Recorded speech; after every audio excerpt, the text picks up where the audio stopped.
అంటే ఇప్పుడు ఈ యోగ సాధనలో, ఈ ధ్యాన సాధనలో, ఈ ఆధ్యాత్మిక మార్గంలో ప్రవేశించడం, ఈ షట్చక్రాలు యాక్టివేషన్ అవ్వడమో, లేదా ఈ చైతన్యం అవ్వడం, ఇవన్నీ ముఖ్యమని పెట్టుకోవాలి మనసులో అవసరం లేదండి అసలు. ఏం అవసరం లేదు, ఏం లేదు.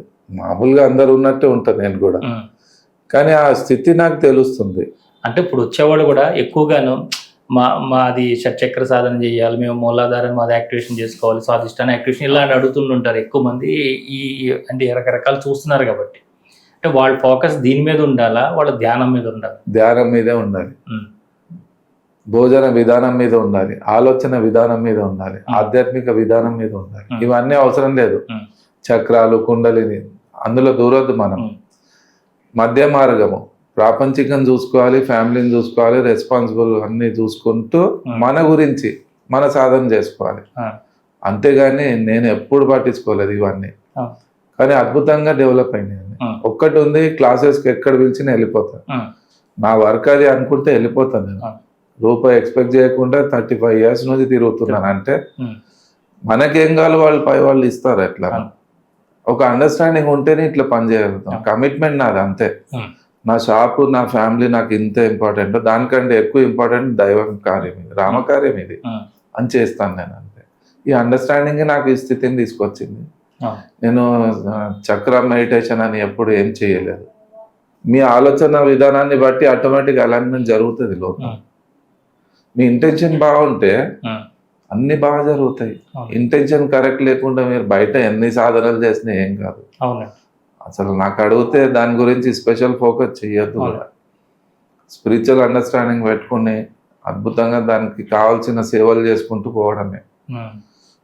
అంటే ఈ మార్గంలో మీరు ప్రవేశించారు, మొదట్లో ఇన్ని పడుతున్నారు కదా, ఎట్లా మీరు ఫ్యామిలీలో వచ్చినటువంటి ఇబ్బందులు, రిలేషన్షిప్లో కానీ ఇట్లాంటి వాటిలో ఈ మధ్యన ఎక్కువ మంది ఈ మార్గంలోకి వచ్చిన వాళ్ళు ఎదుర్కొంటున్నారని చెప్తున్నారు. అట్లా ఏ విధంగా దాన్ని దాటారు? ఇది ఎట్లుంటుందంటే కొత్త బిచ్చగాడు పొద్దెరగాడు అన్నట్టు ఉంటుంది. లేక ప్రశాంతం అనిపిస్తుంది ధ్యానానికి రాగానే. జనరల్గా యువకులకు, తమ చదువులు పూర్తి చేసుకున్న యువకులకు ఏమవుతుంది, లేక ఒక ధ్యానం క్లాస్కి వచ్చాడు, ధ్యానం చేస్తాడు, బాగా అనిపిస్తుంది, ఒకటే పరుగుగా. అది కరెక్ట్ కాదు. స్టార్టింగ్ డేస్లో నాకు అనిపించింది అన్ని వదిలేసి వెళ్ళిపోవాలనిపించింది, కానీ అక్కడ ఆగిపోయి రాత్రంతా ఆలోచించినప్పుడు నేను ఏదో హిమాలయాస్లో పోయి నేను కూర్చొని నాకు నేను చేసుకుంటే ఈ జనాల్లోకి నేనేం పని చేసినట్టు కరెక్ట్ కాదు. జనాల్లో పోవాలంటే పెళ్ళిళ్ళు చేసుకున్న వాళ్ళకి నేను ధ్యానం చెప్పాలని నేను పెళ్లి చేసుకోవాలి, డబ్బు ఉన్న వాళ్ళకి చెప్పాలని నేను డబ్బుతో ఉండాలి, చదువులు ఉన్న వాళ్ళకి చెప్పడాలంటే నేను చదువులతో ఉండాలి అని అన్ని డెవలప్ చేసుకున్నాం. మళ్ళీ బ్యాక్ వచ్చేసిన ఏం సాధించేది ఉంది మనకు? ఏ లోకం ఎంజాయ్ చేద్దాం. మనకు శబ్ద స్పర్శ రూపరస గంధాలు ఇచ్చింది ఆయన, ఇంద్రియాలు ఇచ్చింది ఆయన, ఫీలింగ్స్ ఎమోషన్స్ ఇచ్చింది ఆయన. ఎందుకు ఇచ్చాడు? పని లేకనా? ఏది ఎంత వాడాలి, ఎక్కడ బ్రేక్ కొట్టాలి, ఎక్కడ క్లచ్ వాడాలో చూసుకోవాలి మనం. ఈ జాగ్రత్తలు ఉంటే ఏది మనకు అంటుకోదు. బుడదలు దిగాలి కానీ బుడద అంటుకోవద్దు. బజ్జీలు తినాలి కానీ నూనె అంటుకోకుండా ఉండే విధానాన్ని నేర్చుకున్నా నేను. అప్పుడు ఫిజికల్ లైఫ్ని పర్ఫెక్ట్గా బిజినెస్, ఫ్యామిలీ అన్ని చూసుకుంటూ అటు క్లాసెస్ ఇటు బిజినెస్ రెండు డెవలప్ చేసుకున్నా. పిరమిడ్ సొసైటీలో నేను డిపెండెంట్గా ఎప్పుడు లేను. పత్రి సార్కి ఒక్క రోజు కూడా నోట్తో నాకు ఇంత కావాలి సార్, పిల్లల ఫీజు కట్టాలి సార్ ఎప్పుడు అడగలేదు. అవసరం లేదు, నాకేం కావాలని చూసుకుంటారు అనిపించేది నాకు. అంతే. అట్లే వచ్చింది కూడా. చిన్న షాప్లో అద్భుతంగా బిజినెస్ చేశాను నేను. అట్లా పెద్ద పెద్ద షోరూమ్ వాళ్ళు కూడా చేయాలి, అంత బిజినెస్ వచ్చింది. నా ఉద్దేశం బాగుంది. Intention, spirituality always dependent upon your intention. బయట చూస్తే వీడు ఎట్లున్నాడో అనుకుని వస్తారు, కానీ ఉద్దేశం బాగుంటే అదే కృష్ణ ఫిలాసఫీ. ధర్మబద్ధంగా ఉండాలి. అవును. అదే. మీకు ఈ ఆత్మ దర్శనం అనేది జరిగిందా? ఎప్పుడు జరిగింది? నిజంగా ఇట్లాంటివి జరుగుతాయా? జరుగుతుంది అంటారు, దానికి అతి దగ్గరలో ఉన్నాను నేను ఇప్పుడు. 99% దాకా వెళ్ళిపోయాను. ఇంతకు ముందు వచ్చింది అది, ఒక్క జంప్ చేస్తే నేను అటు వెళ్ళిపోయేవాడిని, కానీ నేను వాంటెడ్లో ఆగిపోయినా. 20 years బ్యాక్ వచ్చింది. అక్కడ వెళ్ళిపోతే మనకి ఇది కూడా ఉండదు, వెళ్ళిపోతాం మనం, దేని మీద ఉండదు, ఇక అవధూతలు అయిపోతాం. నాకు అది ఇష్టం లేదు, ఆగిపోయినా నేను. వాంటెడ్లీ బ్యాక్ స్టెప్ తీసుకున్నా. పత్రి సార్ అన్నాడు, కొన్ని రోజులు ఫిజికల్ లైఫ్ ఎంజాయ్ అన్నారు. డబ్బుతో ఫ్యామిలీతో అన్నిటితో ఉండి ఎంజాయ్ చేయాలనిపించి బ్యాక్ వచ్చి నార్మల్గా వెళ్తున్నా. అది ఇప్పుడు మళ్ళీ వస్తుంది. ఇప్పుడు నాకు ఒక మంచి అవేర్నెస్ ఉంది, ఒక కాన్ఫిడెన్స్ ఉంది, నాలెడ్జ్ ఉంది, క్లియారిటీ ఉంది. ఇప్పుడు కత్తి ఎట్లా దింపాలనేది అర్థమైంది నాకు బాగా. హాయిగా తిప్పుతాను. ఇప్పుడు ఎన్లైటెండ్ అయితే నెక్స్ట్ పత్రిలాగానే తిరుగుతాను ఖచ్చితంగా, డౌట్ లేదు. సార్ కాలు పడ్డట్టు మన కాలు పడాలి ప్రతి స్టేట్ లో. ఊర్లో కాలు పెడితే ఊరు మారిపోవాలి, అలాంటి ఆరాతో ఉంటాను. దాన్ని నేను రెడీ అయిపోయినా, ఓకే చేసుకున్నా. అది కంటిన్యూగా మెసేజెస్ వస్తున్నాయి 1-2 months నుంచి. ఎస్, నేను రెడీ ఉన్నా. ఇప్పుడు పిల్లలు సెటిల్డ్, ఇంకేం కావాలి నాకు? ఫ్యామిలీతో ఏం ప్రాబ్లం లేదు. నేను ఫ్రీ బర్డ్ గా తిరగాలి, కానీ ఫ్యామిలీని వదలను. నెల రోజులు పోయినా మళ్ళీ ఇంటికి వస్తా. అటాచ్మెంట్ అనేది కొద్దిగా పెట్టుకోవాలి, అటే వెళ్ళిపోవద్దు. ఆ బ్యాలెన్సింగ్ తో ఉండి సార్ లాగా పని చేయాలంటే. సార్ ఎటు పోయినా మళ్ళీ ఇంటికి వచ్చేవారు ఆయన. అంటే ఏంటి సార్ ఇది శుద్ధ చైతన్య అంటే కాన్షియస్నెస్ కి కనెక్ట్ అవ్వాలంటే మనం ఎట్లా ఉండాలి? మీ ప్యూరిటీ, మీ అండర్స్టాండింగ్, మీ సరి అయిన జీవన విధానం ఫస్ట్ పాయింట్. సరి అయిన ఆలోచన విధానం, సరి అయిన ఆధ్యాత్మిక విధానం, way of life, way of thinking, way of worship. వాటి గురించి వివరంగా చెప్పండి. వే ఆఫ్ లైఫ్, జీవితం ఎట్లుంది ఇప్పుడు? పొట్ట బట్ట ఇంతే ఆలోచన ఉంది. అది కాకుండా కొద్దిగా ట్యూన్ చేసుకోవాలి దానికి. మండే టు సాటర్డే మీ గురించి పని చేయండి. సండే ఒక్కరోజు పక్కకి రండి. దగ్గరలో ఏదైనా ఒక 100 kilometers ఒక ఊరికి వెళ్ళిపోండి. ఆ ఊరికి సండే వెళ్ళండి, జనాలతో కలవండి, అందరితో కూర్చోండి, మాట్లాడండి, డౌన్ టు ది అర్త్. పెద్ద ఆఫీసర్ ఉన్నా ఊర్లోకి వెళ్ళండి. మీ ఈగో పోవాలంటే అదే ప్రాక్టికల్. నేను చేసింది అదే. 64 villages కంటిన్యూ చేసినాను హైదరాబాద్ చుట్టూ. 2000 64 villages లిస్ట్ ఉండేది నా దగ్గర, ఒక రిజిస్టర్ ఉండేది. ఆ ఊర్లో సర్పంచ్ ఎవరు, యువకులు ఎంత, ఎన్ని ఫ్యామిలీస్ ఉన్నాయి, ఇంత లిస్ట్ పెట్టేవాడిని. డేటా అంతా కలెక్ట్ చేసి పెట్టేది. పిచ్చి పట్టింది వీడికి అనుకునేవారు మా ఇంట్లో. కానీ చాలా నిష్ఠతో చేశాను నేను.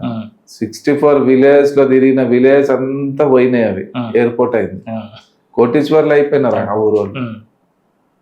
జేబులో 100 రూపాయలు చూడని వాళ్ళు కోటీశ్వర్లు అయిపోయినారు. అంత ఎనర్జీ అయింది అక్కడ. ఎయిర్పోర్ట్ వచ్చింది అక్కడ. అట్లా ఈ జీవన విధానం, ఆధ్యాత్మిక విధానము, ఆ ధైర్యము, ఆ కాన్ఫిడెన్స్ నేర్పే పని నేను చేస్తాను. భయపడొద్దు అంట నేను. దేనికి భయము? ఎవడు మనకు చంపలేడు. ఆయన అనుకునే వరకు ఏం కాదు. ముహూర్తం చూసి పుట్టలేదు, ముహూర్తం చూసి చనిపోము. దానికి ఎందుకు ఇంత భయము? సరైన జీవన విధానం అంటే కొద్దిగా ట్యూన్ చేయండి. ఊకే భోగం కాదు, యోగం కూడా. మీకు వీలైనంత టైం తీసి ధ్యానం చేసుకోండి. ఒకరోజు సండే ఎవడైతే నీకు పంపించాడో, నీ శ్వాసను నడిపిస్తున్నా ఆయన గురించి వెళ్ళండి. పత్రిసార్ గురించి, పిరమిడ్ సొసైటీ గురించి, ఎవరి గురించి కాదు. నీతో వర్కింగ్ పార్ట్నర్ ఉన్నాడు, ఆయన గురించి టైం అంట. నేను నాకు ఏ పూజలు కూడా తెలియదు. నాకు పూజలు, ఆరాధనలు, గుళ్ళు ఏది తెలియదు. తిరుపతి చుట్టూ అన్ని క్లాసులు చేసి వస్తా. తిరుపతిలో నాకు గుండె ఎప్పుడు చేసుకోలేదు. బుద్ధిని మార్చుకోవాలి. 10 రూపాయలు కొబ్బరికాయకి 20 సార్లు ఊపి చూస్తారు నీళ్ళు ఉన్నాయని.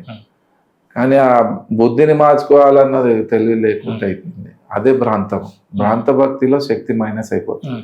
ఏముండదు. ముందు బాగా అనిపిస్తుంది, తర్వాత రిజల్ట్ ఉండదు.